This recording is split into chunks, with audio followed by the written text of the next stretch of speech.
Welcome back to the channel. I'm Peter Mokri, a Dallas-based DP and gaffer, and in today's video, we're talking about this guy right here, the SAKK. Now, this just came in. I ordered it for Black Friday. They had a 30% off sale, and I got an additional 10% off by joining their mailing list. I'll put all that info down in the description below. Now, the reason I got this was I was on a recent shoot, and I've seen them all over Instagram, Facebook, and just other shooters using them, and they're really great for a lot of things from what I've seen, but I haven't had a chance to test it out myself. So this is an unscripted video. I paid for this with my own money. I just want to kind of see what it's all about and see if it's really worth it. Now, this is the inflatable version. So this is able to collapse down so you could travel with it. The previous versions had little foam in it, kind of like a beanbag would have, and you couldn't really pack it away. It kind of kept its shape for the most part, but this has some flexibility, and I think it's worth it. Now, I was a little concerned when I got it, like, oh, inflatable, is it going to be durable? And from what I've seen already, by just pulling this out of the package, it seems like it's going to hold up well. So let's go ahead and do the first thing, and let's inflate this thing. So now, if you come close, you could take a look at this. It has a big opening, and it looks like it has some baffles in there to be able to control how it fills up. So it's not just going to be one big thing. It kind of disperses the air. And this gives you the ability to inflate it really easily as well because of the large opening. So let's see how much air it really takes to fill this guy up. All right. Oh, got to disconnect it from here. There we go. Awesome. So I was unscrewing the deflation portion. Okay, here we go. So now pop this off, and 1, 2, 3, 4, 5. And it also has it where it won't deflate when you blow air into it, which is really nice. I'm a little nauseous. Okay, I did blow pretty hard. Now remember, if you're gonna blow on set, do it in a safe place where you don't fall down or hurt yourself, because you could get a little lightheaded. Maybe take your time and separate the blowing between sessions. Now, with this SAKK, you can see it kind of takes a shape, and there are some other things similar to this on the market, and they're called like a cine saddle. So they're kind of referred to as cine saddles or saddles in general. That is not the same brand. They're actually two separate brands, but this right here is designed to take a camera, you put it right there, and it gives it support. So it does come with a strap. So you're not always going to use a strap. There are situations where you don't need it, and it is an upgraded strap. They've learned that the small one they had before was just too small. So this one can actually, you can see it can kind of wrap around and give you a lot more support overall, which is really nice. Has really nice clips. So I'm going to go ahead and let's take a closer look and see how this clips in. So here's the design of the clip, and it goes in and it goes there, and then it locks it in place to make sure it's secure. It's going to be the same on the other side. You kind of pull down, go in, clip in, and it slides over, and now it's supported there. Now it also has pockets, which is kind of cool. You have pockets on the side, and then you have zippers to store stuff. So what can really go in there? So I brought some SD cards. These can pop in there quickly and easily. I went ahead and grabbed the battery to see if it will fit. Now, when it's fully inflated, it may be a tight fit, but it looks like it does fit in there. And then I brought my DJI mics to see if they'll fit. Now, the other side also has some little Velcro pouches, so you can make sure your stuff is secure. So you want to pop like cards in there, and you don't want them to get lost, and they're really important, like all your shots from the day. You can slip them in there and make sure that they don't get knocked loose. It also has a handle here that you could use to slip over things. Maybe you slip it over luggage, or you need to hold on to it, or you could also make it a contact point. And then there is a zipper pouch here. Now, some people ask, hey, oh, actually that zipper pouch is for the ballast. So that's the other side. So that's what that ballast looks like in there that's inflated. So that's really cool. Okay, so one side you can use as storage. The other side is just the ballast itself. So with the storage on this side, can you fit a lens in here? There's a possibility you could fit a lens in here. but not when it's fully inflated probably. Let's take a 24 to 70. Now that's not going to be easy to fit in there. Now, let me go ahead and squash some thinking here. So people are like, well, it'd be great if it stored all your gear. Well, that's just going to add more weight on you. So this is designed to be kind of run and gun and just have a few essentials. So, you know, a battery or two, maybe some cards, something like that. But lenses, is you start getting a little heavy, and then it kind of defeats the purpose, because at that point you might as well slap a camera bag around you, throw it off to the side, and then maybe get a headrest from the airport and use that to kind of stabilize your lens. It'll be too heavy and it'll tire you out. And that's the point of this. It's to help you not tire out so easily from having the camera in front of you, and to stabilize it. So you want to keep it lightweight. So with this being just an air inflatable, that's really nice. And then I would limit putting what you have in there. Now, to continue on the points of contact, there are loops here, and there is a design where you could actually have it attached to you,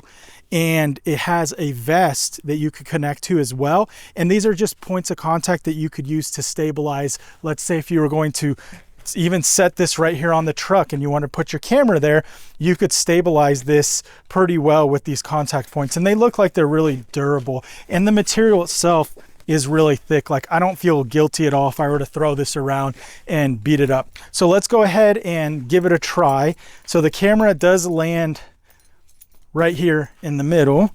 So this is what it looks like. They currently have one size. All right, I like that. So obviously if I put my hand through here, it would fall. So you want to get it across a shoulder. And then we bring in the camera here, and you need to make sure, depending on how you're doing it, you're going to have to adapt and change things. Let's zip this guy up here. There we go. You're going to have to adapt and change the setup depending on what you're doing. So this is going to be fluid and flexible. So you don't want to be doing it just a certain way. You do it to what fits right. So this is a longer camera setup versus a shorter one. So it's going to extend out. So if I had this in front of me normally, it'd be real difficult. Let me go ahead and, this is aggravating me because my ND is not on. Oh, there we go. And by the way, guys, my wife is helping me film today. She's awesome. She's using the easyrig, but she has a stabilized lens and a stabilized FX3, so it's super smooth compared to me. But I'm going to speed on this and show you guys, using an anamorphic lens, show you guys what I got going on. And maybe I should get a little bit of focus assist going on. There we go. All right, so this is sitting in front of me, locked off. I don't even know if my horizon's right because I forgot my levels. Oh no. But that's me filming her, and that's stabilized. And this is a 45mm anamorphic lens. So that's there. So now you could do different things. You could have it off to the side if you wanted a little bit tighter to you. And you could set it up like that as well, have control and have it off to the side so you're not sticking out as much. And that may be something that works for you as well. There we go. So one thing that I'm noticing is my follow focus is getting caught. There we go, right here. So I got to pay attention to that. And here we go. That is looking good. Am I exposed properly? We'll never know. So anyways, so I wanted to show you how this can be set up like this and be utilized. It's real easy. Now I could be hands-free if I wanted to. If I wanted to kind of lock it down, I could do that, but this gives me a point. Now let's say that I wanted to let out a little air because this is too stiff and I wanted it to hug a little bit better. I have that ability. So all I have to do is just loosen this up here, and you could hear it's letting air out, and it's letting air out slowly. And then, okay, I like the way that that feels. You can see it's kind of decompressed a little, and it gives me a little more flexibility up top so it's not so tight. And now I have the ability to have it a little more stable and fit right. So that's what's really nice about it, is you have the ability to adjust it. So now, instead of it being so stiff up top, you can see it's got a little more flex in there. So now when the camera goes on, it wedges in there really good. Now look at that. So if I wanted to get a shot right now, right here, this was the right height, I just set it down and I could still adjust the horizon. So if my horizon is off, if my horizon is off, I could adjust it easily and get it just right without issue. So that's what's really nice about it, is it has that flexibility because it's not something solid. It's not rigid like a tripod. It's not rigid like an Apple box. A lot of times DPs, when they're getting really low and want to get a shot, let's say on the ground, and they need an Apple box, a lot of times they'll ask for a sandbag. So that way they could get that adjustment. And me, I could get low and get that adjustment and have that flexibility here and get that shot without having to go and get some extra stuff or even get a hi-hat. So that gives me a lot of flexibility to get really low, and I could shoot it more straight or even use it to point down a little bit more. And it gives me that extra bit of support that gets me really low to the ground. And like I said, it's very lightweight. It's simple to set up and it's easy to deploy.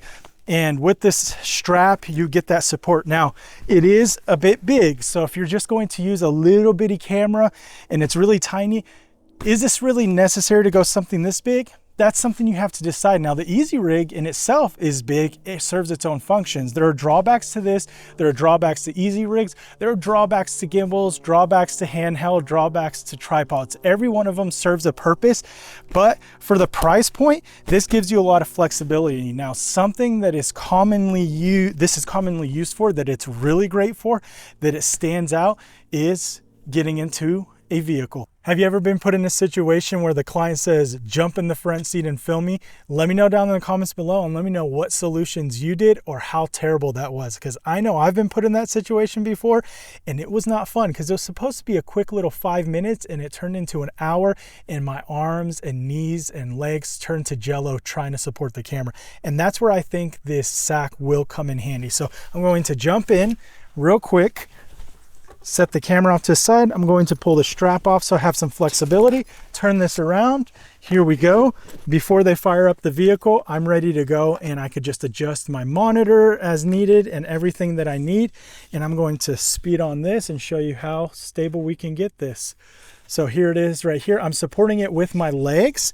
So it's wedged up on my legs. And now I have the flexibility to let go of the camera if I need to, or just barely hold on to it and have control, which makes it really nice. So whether I have to turn it towards them here or to the side, it gives me a lot of flexibility. And a lot of times you're having to monitor audio. So you're checking that, you're fiddling with knobs and bits, and this makes it real easy to do that. Now, if I wanted to, and I needed to let more air out, I could just release more air and make this go even lower. Or if I need to go higher, I could close my legs, wedge it up against my body, and get it a lot higher here. And that's what you have to do. This gives you that flexibility because it is malleable in the way, because it's just able to be moved around like a pillow or something. You have a lot of flexibility for it. Let's see how this looks in the back seat and what we could do with it there. Because a lot of times, once you do the front seat, the client's like, hey, can you come to the back and get a shot from behind? Or that's what your creative juices tell you to do. So now it's the same thing. We could have it on top of my legs here against my body and have the camera here. We could have it down lower and wedge between my legs, whatever feels right and feels good to you. And it gives you the flexibility to get the shots you need and get real stable shots, because you have multiple points of contact to the SAKK itself, but also to the camera. And now you can get a lot more stable shot. If I need to go higher, I just close my legs, put them together, and put it up against my body like this, and I can get a lot higher shot. Now, what's also cool is the ability to treat this as a transport system. So if I set it down here like this, and then I take my camera and pop it in here, now it's supported. So if we're just driving from one place to the other, instead of it being in my lap and digging in the base plates and all that, it's more secure, and I have it here. Also, if I wanted to, I could actually take this over the top handle here and then click it in to the seatbelt slot, wherever it is, it's tucked away somewhere over there, and have it buckled in. And that could, oh, actually it come around the other way from here, and then it'd be buckled in, and it makes it nice and secure. So now I know it's not going anywhere. It's nice and secure. But once I get on location, something that I need to be able to do is quickly deploy. And that's what's also great about this. The easyrig does take a moment to set up. So this, I could hold in one hand the camera, and I know this is overkill on size. I went big, but I just wanted to show that it's capable of handling. Pop this guy on, and now they're like, hey, we need to move quickly. Okay, let's move quickly. Let's move quickly. Okay, here. Okay, now I need you to get locked off on this person here. Okay, we're locked off. Stop.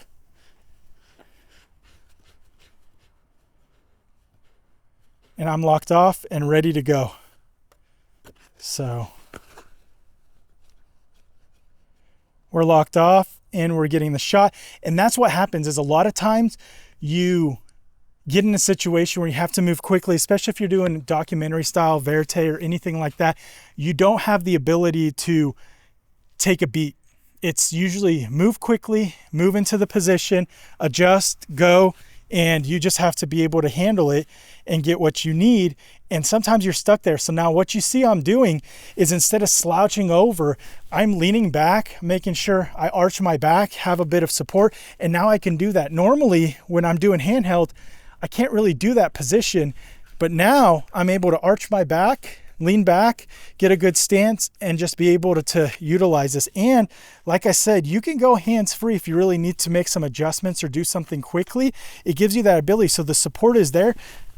If I want to go off to the side here, make myself a little more smaller footprint, not stick out as much, I have that ability. I adjust my monitor, and now I could just get those shots. And I could just stand here all day. Like, it's so simple, hands-free, and it's stable. And then if I need to go low, it's the same thing. It's not really changing much up.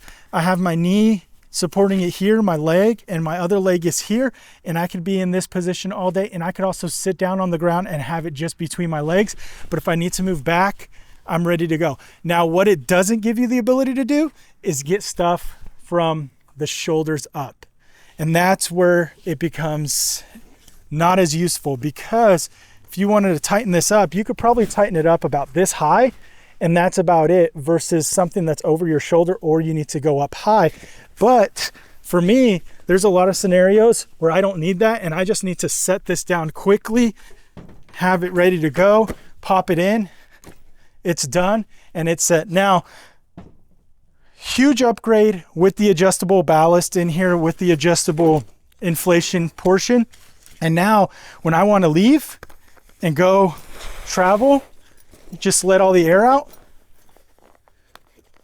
and it's ready to get packed away. And it has a very, very small footprint. This can go inside of another camera bag, can go with you. You could travel with it. It's real small and compact. So would I recommend this? I like this already. Seriously, this is the first time I used it, I promise you. And from what I've watched in other videos, they're right about it. It's a great solution. It's very simple. It's straightforward. And especially with the Black Friday pricing, I'd order one immediately right now. Link down in the description. There are affiliate links down below. They support the channel. If you want to support me, give them a click. Thank you so much for watching. I really appreciate you. YouTube says click all this random crap around here to help support the channel, and I'll see you on the next one.